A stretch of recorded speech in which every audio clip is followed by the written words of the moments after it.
मुंशी प्रेमचंद की कहानी। अभिलाषा। कल पड़ोस में बड़ी हलचल मची।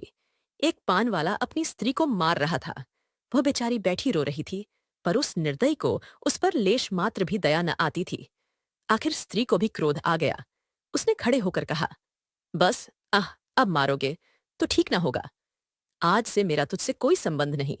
मैं भीख मांगूंगी, पर तेरे घर ना आऊंगी। यह कहकर उसने अपनी एक पुरानी साड़ी उठाई और घर से निकल पड़ी।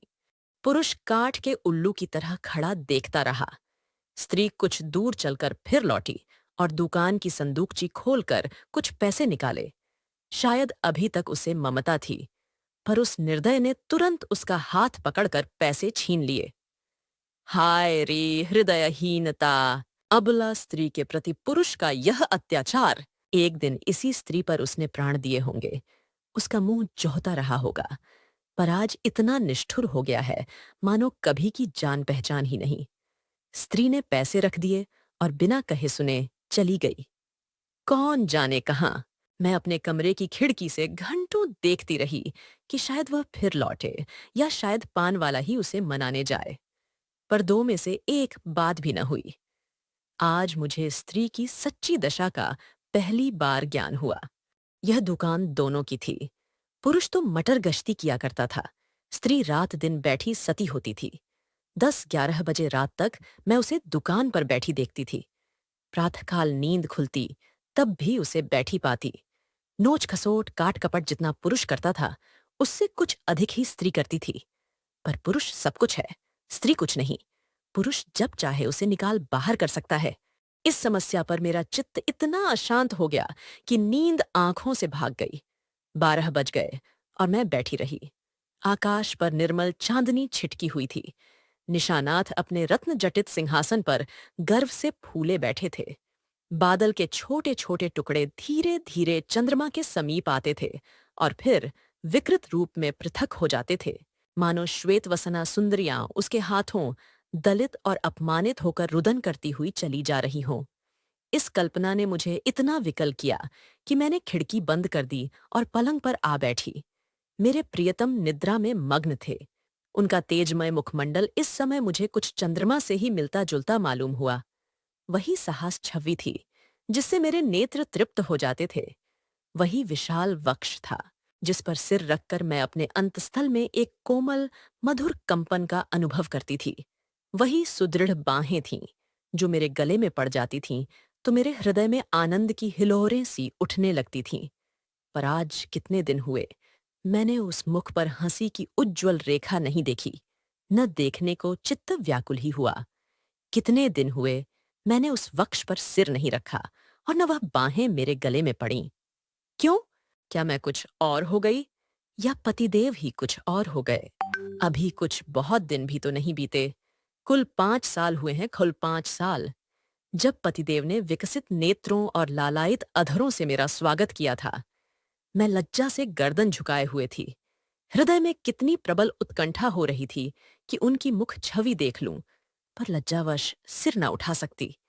आखिर एक बार मैंने हिम्मत करके आंखें उठाईं और यद्यपि दृष्टि आधे रास्ते से ही लौट आई, तो भी उस अर्ध दर्शन से मुझे जो आनंद मिला, क्या उसे कभी भूल सकती हूँ? वह चित्र अब भी मेरे हृदय पट पर खिंचा हुआ है। जब कभी उसका स्मरण आ जाता है, हृदय पुलकित हो उठता है। उस आनंद स्मृति में अब भी वही गुदगुदी, वही सनसनी है। लेकिन अब रात दिन उस छवि के दर्शन करती हूँ। उषाकाल, प्रातकाल, मध्याह्न काल, संध्या काल, निशा काल, 8 पहर उसको देखती हूँ, पर हृदय में गुदगुदी नहीं होती। वह मेरे सामने खड़े मुझसे बातें किया करते हैं। मैं क्रोशिये की ओर देखती रहती हूँ। जब वह घर से निकलते थे तो मैं द्वार पर आकर खड़ी हो जाती थी, और जब वह पीछे फिरकर मुस्कुरा देते थे तो मुझे मानो स्वर्ग का राज्य मिल जाता था। मैं तीसरे पहर कोठे पर चढ़ जाती थी और उनके आने की बाट जोहने लगती थी। उनको दूर से आते देखकर मैं उन्मत्त सी होकर नीचे आती और द्वार पर जाकर उनका अभिवादन करती। पर अब मुझे यह भी नहीं मालूम होता कि वह कब जाते और कब आते हैं। जब बाहर का द्वार बंद हो जाता है तो समझ जाती हूँ कि वह चले गए।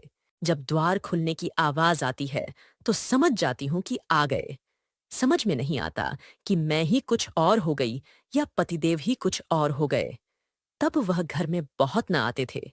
जब उनकी आवाज कानों में आ जाती तो मेरी देह में बिजली सी दौड़ जाती थी। उनकी छोटी-छोटी बातों, छोटे-छोटे कामों को भी मैं अनुरक्त, मुग्ध नेत्रों से देखा करती थी। वह जब छोटे लाला को गोद में उठाकर प्यार करते थे, जब टामी का सिर थपथपाकर उसे लिटा देते थे, जब बूढ़ी भक्तिन को चिढ़ाकर बाहर भाग जाते थे, जब बाल्टियों में पानी भर भर पौधों को सींचते थे, तब ये आंखें उसी ओर लगी रहती थीं। पर अब वह सारे दिन घर में रहते हैं, मेरे सामने हंसते हैं, बोलते हैं, मुझे खबर भी नहीं होती। न जाने क्यों। तब किसी दिन उन्होंने फूलों का एक गुलदस्ता मेरे हाथ में रख दिया था और मुस्कुराए थे। वह प्रणय का उपहार पाकर मैं फूली न समाई थी। केवल थोड़े से फूल और पत्तियां थीं, पर उन्हें देखने से मेरी आंखें किसी भांति तृप्त ही न होती थीं। कुछ देर हाथ में लिए रही, फिर अपनी मेज पर फूलदान में रख दिया। कोई काम करती होती तो बार बार आकर उस गुलदस्ते को देख जाती। कितनी बार उसे आंखों से लगाया, कितनी बार उसे चूमा। कोई 1 लाख रुपये भी देता तो उसे न देती। उसकी एक एक पंखड़ी मेरे लिए एक एक रत्न थी। जब वह मुरझा गया तो मैंने उसे उठाकर अपने बक्स में रख दिया था। तब से उन्होंने मुझे हजारों चीजें उपहार में दी हैं। एक से एक रत्न जटित आभूषण हैं, एक से एक बहुमूल्य वस्त्र हैं, और गुलदस्ते तो प्राय नित्य ही लाते हैं। लेकिन इन चीजों को पाकर वह उल्लास नहीं होता। मैं उन चीजों को पहनकर आईने में अपना रूप देखती हूँ और गर्व से फूल उठती हूँ। अपनी हमझोलियों को दिखाकर अपना गौरव और उनकी ईर्ष्या बढ़ाती हूँ। बस, अभी थोड़े ही दिन हुए हैं, उन्होंने मुझे चंद्रहार दिया है। जो इसे देखता है, मोहित हो जाता है। मैं भी उसकी बनावट और सजावट पर मुग्ध हूँ। मैंने अपना संदूक खोला और उस गुलदस्ते को निकाल लाई। आह! उसे हाथ में लेते ही मेरी एक एक नस में बिजली दौड़ गई। हृदय के सारे तार कंपित हो गए। वह सूखी हुई पंखड़ियां, जो अब पीले रंग की हो गई थीं, बोलती हुई मालूम होती थीं। उसके सूखे मुरझाए हुए मुखों के अस्फुटित, कंपित, अनुराग में डूबे शब्द साएं साएं करके निकलते हुए जान पड़ते थे। किंतु वह रत्न झटित, कांति से दमकता हुआ हार स्वर्ण और पत्थरों का एक समूह था, जिसमें प्राण न थे, संझा न थी, मर्म न था। मैंने फिर गुलदस्ते को चूमा, कंठ से लगाया, आर्द्र नेत्रों से सींचा और फिर संदूक में रख आई। आभूषणों से भरा हुआ संदूक भी उस एक स्मृति चिन्ह के सामने तुच्छ था। यह क्या रहस्य था? फिर मुझे उनके एक पुराने पत्र की याद आ गई। उसे उन्होंने कॉलेज से मेरे पास भेजा था। उसे पढ़कर मेरे हृदय में जो आनंद हुआ था, जो तूफान उठा था, आंखों से जो नदी बही थी, क्या उसे कभी भूल सकती हूँ? उस पत्र को मैंने अपनी सोहाग की पिटारी में रख दिया था। इस समय उस पत्र को पढ़ने की प्रबल इच्छा हुई। मैंने पिटारी से वह पत्र निकाला। उसे स्पर्श करते ही मेरे हाथ कांपने लगे, हृदय में धड़कन होने लगी। मैं कितनी देर उसे हाथ में लिए खड़ी रही, कह नहीं सकती। मुझे ऐसा मालूम हुआ कि मैं फिर वही हो गई हूं जो पत्र पाते समय थी। उस पत्र में क्या प्रेम के कवित्तमय उद्गार थे? क्या प्रेम की साहित्यिक विवेचना थी? क्या वियोग व्यथा का करुण क्रंदन था? उसमें तो प्रेम का एक शब्द भी न था। लिखा था, कामिनी, तुमने 8 दिनों से कोई पत्र नहीं लिखा। क्यों नहीं लिखा? अगर तुम मुझे पत्र न लिखोगी तो मैं होली की छुट्टियों में घर न आऊंगा। इतना समझ लो। आखिर तुम सारे दिन क्या करती हो? मेरे उपन्यासों की अलमारी खोल ली है क्या? आपने मेरी अलमारी क्यों खोली? समझती होगी। मैं पत्र न लिखूंगी तो बच्चा खूब रोएंगे और हैरान होंगे। यहां इसकी परवाह नहीं। 9 बजे रात को सोता हूं तो 8 बजे उठता हूं। कोई चिंता है तो यही कि फेल न हो जाऊं। अगर फेल हुआ तो तुम जानोगी। कितना सरल, भोले भाले हृदय से निकला हुआ, निष्कपट, मानपूर्ण आग्रह और आतंक से पत्र भरा हुआ था। मानो उसका सारा उत्तरदायित्व मेरे ही ऊपर था। ऐसी धमकी क्या अब भी वह मुझे दे सकते हैं? कभी नहीं। ऐसी धमकी वही दे सकता है जो न मिल सकने की व्यथा को जानता हो, उसका अनुभव करता हो। पतिदेव अब जानते हैं, इस धमकी का मुझ पर कोई असर न होगा। मैं हंसूंगी और आराम से सोऊंगी। क्योंकि मैं जानती हूं वह अवश्य आएंगे और उनके लिए ठिकाना ही कहाँ है, जा ही कहाँ सकते हैं। तब से उन्होंने मेरे पास कितने पत्र लिखे हैं। 2 दिन को भी बाहर जाते हैं तो जरूर एक पत्र भेजते हैं, और जब 10-5 दिन को जाते हैं तो नित्य प्रति एक पत्र आता है। पत्रों में प्रेम के चुने हुए शब्द, चुने हुए वाक्य, चुने हुए संबोधन भरे होते हैं। मैं उन्हें पढ़ती हूँ और एक ठंडी सांस लेकर रख देती हूँ। हाय, वह हृदय कहाँ गया? प्रेम के इन निर्जीव भाव शून्य कृत्रिम शब्दों में वह अभिन्नता कहाँ है? वह रस कहाँ है? वह उन्माद कहाँ है? वह क्रोध कहाँ है? वह झुंझलाहट कहाँ है? उनमें मेरा मन कोई वस्तु खोजता है, कोई अज्ञात, अव्यक्त, अलक्षित वस्तु पर वह नहीं मिलती। उनमें सुगंध भरी होती है। पत्रों के कागज आर्ट पेपर को मात करते हैं, पर उनका यह सारा बनाव संवार किसी गतयौवना नायिका के बनाव सिंगार के सदृश ही लगता है। कभी कभी तो मैं पत्रों को खोलती भी नहीं। मैं जानती हूं उनमें क्या लिखा होगा। उन्हीं दिनों की बात है। मैंने तीजे का व्रत किया था। मैंने देवी के सम्मुख सिर झुकाकर वंदना की थी। देवी, मैं तुमसे केवल एक वरदान मांगती हूं। हम दोनों प्राणियों में कभी विच्छेद न हो, और मुझे कोई अभिलाषा नहीं। मैं संसार की और कोई वस्तु नहीं चाहती। तब से 4 साल हो गए हैं और हम में एक दिन के लिए भी विच्छेद नहीं हुआ। मैंने तो केवल एक वरदान मांगा था। देवी ने वरदानों का भंडार ही मुझे सौंप दिया।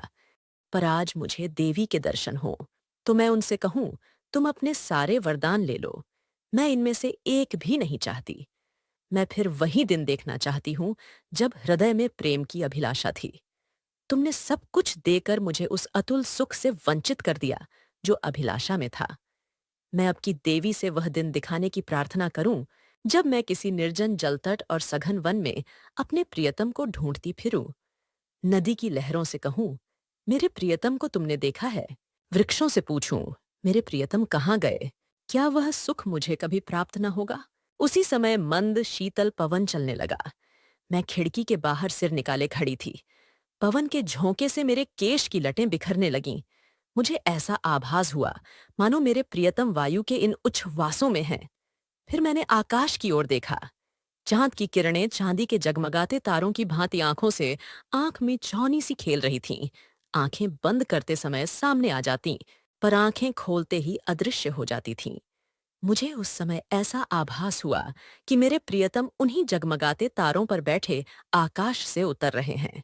उसी समय किसी ने गाया, अनोखे से नेही के त्याग, निराले पीड़ा के संसार।